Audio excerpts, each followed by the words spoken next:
어떤 먹물들은 이렇게 말할 것이다.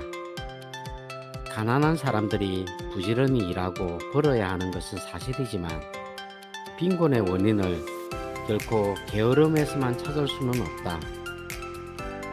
소득 불균형이 계속해서 늘어난다는 것은 분명히 구조적인 현상이며 경제와 정치에 영향을 많이 미치는 풍족한 사람들이 만드는 구조의 부작용이다. 우리는 저소득층에게 희망과 비전을 주는 사회 환경을 조성해 나가야 한다. 여기서 구조적 현상이라는 것이 뭐냐고 물으면 그 답은 대부분 이렇게 주어진다. 부모가 가난하여 그 자녀는 기회 평등에서 열애되어 교육을 못 받았고 교육을 받지 못하는 바람에 조건의 평등에서도 열애되어 일할 기회가 주어지지 않아 다시 가난해지는 악순환의 고리가 구조적 현상이다. 이런 고리를 가난의 원인으로 믿는 사람들은 가난을 사회 구조적 문제로 간주하고 국가적 차원에서 적극적인 빈곤 해결 정책이 필요하다고 믿는다.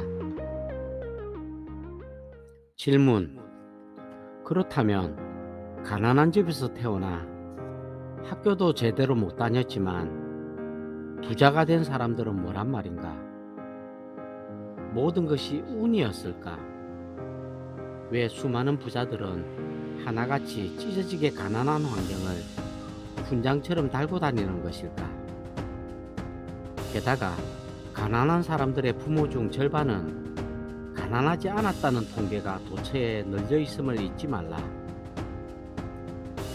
가난한 집안이 가난에서 벗어나지 못하는 진짜 이유는 뭘까? 국민소득이 수천 달러 미만인 나라의 경우에서는 저소득, 저교육의 순환고리가 빈곤 세습의 원인이 되는 것이 사실이다. 국제노동기구에 따르면 어린이 노동자 4명 중 3명은 학교에 다니지 못하고 있으며 이들은 성인이 돼도 고소득 직업을 가질 수 없어 가난의 악순환에 빠진다. 국민 총 생산량이 적다 보니 일자리가 너무나도 부족하기 때문에 학력이 좋은 사람들만이 일을 할 수 있는 상황이기 때문이다. 한국은 1980년대까지 이런 상황에 처해 있었고 전태일이 분신 자살할 수밖에 없는 상황이었다. 이런 시대에서 가난은 절대적 가난이다. 그러나 그 어느 나라에서건 3D 업종에 대한 회피가 나타나기 시작하는 고소득 시대에 접어들게 되면 그 말이 맞지 않는다. 물론 고소득 시대에서도 학력이 낮으면 노동시간은 더 많고 임금은 낮다. 2000년 기준 통계에 의하면 우리나라 20세 이상 성인 3255만 명의 25.2%에 해당되는 823만 2천여 명이 고졸 미만의 학력을 갖고 있는데 4명 가운데 1명꼴이다. 이 가운데 절반 이상인 424만 명은 중학교 과정도 제대로 마치지 못한 상황이며 주로 50대 이상에 집중되어 있다. 고졸학년 미만 노동자의 월 평균 노동시간은 226.1시간으로 고졸자 213.2시간과 대졸자 190.9시간에 비해 많지만 임금은 고졸자의 87%, 대졸자의 58% 수준에 불과하다. 그러나 무학력이 곧 실업을 의미하는 것은 아니다. 3D 업종에서는 일하려고 마음만 먹으면 교육의 정도와 상관없이 얼마든지 직장을 얻을 수 있기 때문이다. 실제로 2002년 현재 내 친구들이 경영하는 공장들은 직원들의 국적이나 학벌과 전혀 관계없이 전 직원에게 꽤 괜찮은 기숙사와 식사를 제공하고 월 130만 원에서 150만 원의 급여를 지급하고 있으며, 한국인 직원에게는 보너스를 추가로 주고 있다. 하지만 그래도 여전히 직원 구하기가 어렵다고 하소연한다. 무학력자라고 할지라도 이런 공장에서는 환영하며 악착같이 모은다면 2년이 지날 때쯤 3천만 원은 손에 쥘 수 있다는 말이다. 이런 일은 컨베이어 벨트 앞에 서 있는 일이 아니냐고? 맞다. 하지만 일을 골라 할 수 있는 처지가 아니라면 우선은 아무 일이라도 하면서 돈을 벌어야 할 것 아닌가? 3천만 원 갖고 뭘 하겠느냐고? 다른 칼럼에서 얘기하겠지만 할 만한 것들이야 널려 있다. 물론 개 같은 사장을 만나면 사정이 달라지겠지만 말이다. 그럼에도 불구하고 가난한 가정이 없어지지 않는 이유는 도대체 뭘까? 고소득 시대의 가난한 가정들의 다음과 같은 문제 중 하나를 안고 있다. 첫째, 가족 중 어느 한 명이 술이나 도박, 과소비 등으로 인하여 엄청난 빚을 지고 있고, 다른 가족들은 그 빚을 갚기 위해 밑빠진 독에 물 붓기를 하느라 정신이 없다. 주로 아버지나 장남이 그 원인 제공자인 경우가 많은데, 그들은 빚을 만들어낸 당사자임에도 불구하고 여전히 그럴듯한 명목으로 다른 가족들의 수입을 갈취하며 집안에 돈이 모일 겨를이 없게 만들고 다른 가족들 모두의 희망을 검게 칠해 놓는다. 둘째, 가장부터 뭔가 손쉽게 돈 버는 길이 있을 것이라고 믿고 일확천금을 꿈꾸며 떼돈을 벌 기회만을 찾는다.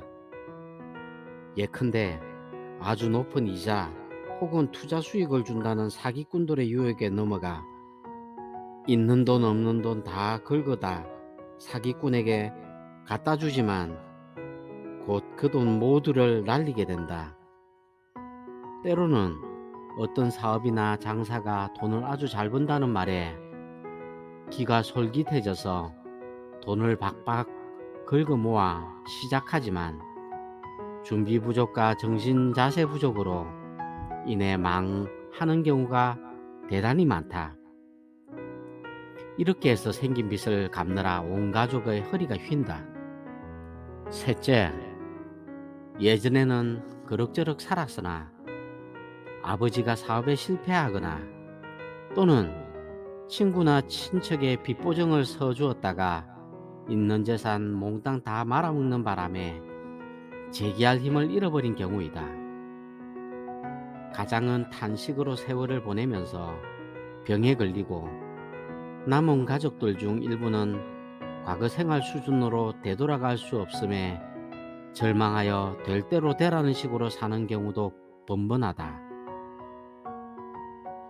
대부분의 경우 실직 상태이면서도 평일에 양복을 입고 등산은 하면 했지 작업복을 입고 일하려고는 하지 않는다. 넷째, 가장이 자신의 일당을 얼마 이상으로 정해놓고 그 이하가 되는 일은 하지 않는 이상한 자존심 때문에 가난한 가족이 있다. 거지 같은 생활을 할지언정 힘들고 더럽고 위험한 일은 아예 거들떠 보지 않거나 그런 일을 시도는 하였지만 힘들어 못하겠다고 포기하는 사람도 많다. 땀을 흘리는 것을 아주 싫어하는 그들은 편하면서도 돈 많이 주는 일을 찾아다니며 자기에게 직업이 없는 이유는 가진 자들이 나쁜 놈들이어서 그런 것이며 정치를 잘못해서 그런 것이고 경제 정책을 잘못 세우기 때문이라고 믿는다. 정말 골 때리는 사람들이다. 다섯째, 가족들 모두가 돈을 벌지만 그 돈을 하나로 만들지 못하고 각자 관리하면서 각자 소비하기에 가난한 가족이 있다. 한국 사회에서는 가족 모두가 합심하여 목돈을 먼저 만들어야 주거 환경부터 개선할 수 있는데 가족들 따라 각자 따로따로 행동하다 보니 돈이 모이지 않는다. 이를테면 장녀는 장녀대로 자기 화장품과 옷가지를 사느라 수입을 거의 다 사용하며 장남은 분수에 넘치게 자가용 하나를 끌고 다니며 친구들과 어울리느라 수입 외에 카드비까지 지는 그런 식이다. 여섯째, 공부도 별로 잘하지 못하는 자식을 어떻게 해서든지 대학에 보내려고 또는 그 자식들이 성적이 뛰어나지도 않은데 자신의 처지는 생각하지 않고 기를 쏘고 대학을 가느라고 가족 수입의 상당 부분을 교육비로 투자하는 바람에 가난에서 벗어나지 못하는 가족도 있다. 그 자식이 별 볼 일 없는 대학이나 심지어 대학원을 마칠 때까지 용돈까지 지어주는 한심한 가족도 있다. 그 자식이 취직이라도 하면 가족 모두 이제는 고생이 끝났다고 여기지만 그가 나이 든 부모를 부양하고 이미 성인이 된 형제 자매를 경제적으로 도와주기에는 힘이 너무나 벅차다. 일곱째, 가족 중 누군가가 병에 걸려 있음으로 인하여 빚을 지고 나머지 가족들의 수입 대부분이 그 빚과 치료비에 바쳐지는 경우이다. 선천적 혹은 후천적 장애로 인하여 일자리를 구하기 힘들어 가난한 경우도 있다. 가족 중에 그런 장애인이 있는 경우 다른 한 명의 가족이 그 장애인을 돌보느라 일을 하지 못하는 바람에 가난한 경우도 있다. 병이나 장애가 없는 부부라고 할지라도 아이를 돌봐줄 곳이 없어서 남편 혼자만의 수입에 의존하다 보니 가난에서 탈출하기 어려운 상황이 되기도 하고 돌보아줄 가족이 없는 노인들 혹은 남편 없이 혹은 남편이 있어도 개같다. 어린아이를 돌보며 생활비를 벌어야 하는 주부 가장 역시 가난에서 벗어나지 못한다. 고소득 시대에서 사회 구조적 원인 때문에 가난에서 벗어나지 못하는 경우로 내가 간주하는 것은 오직 7번째 경우뿐이다. 그 어느 나라에서건 3D 업종에서 근로자를 찾기 어려운 시기가 되었을 때 일자리를 찾으면 얼마든지 구할 수 있기 때문이다. 게다가 고소득 시대의 가난은 절대적 가난이라기보다는 상대적 가난임을 잊어서는 안 된다. 소비생활 격차로 인한 상대적 박탈감이 더 큰 문제가 되기 때문이다. 여기서 혹자는 가난한 사람들은 무엇인가 하고 싶어도 시작할 자금이 없다는 것을 지적할지도 모른다. 그러나 과연 그럴까?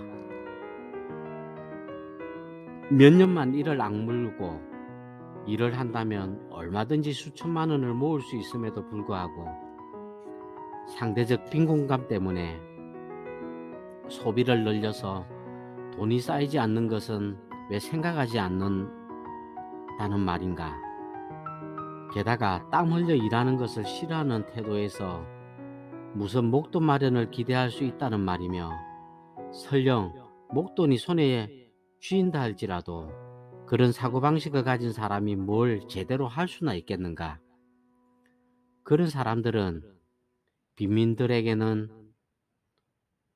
전월세금의 인상이 너무나 빨라 새빵살이 탈출은커녕 비슷한 수준의 새빵을 지키기도 어렵다고 지적한다.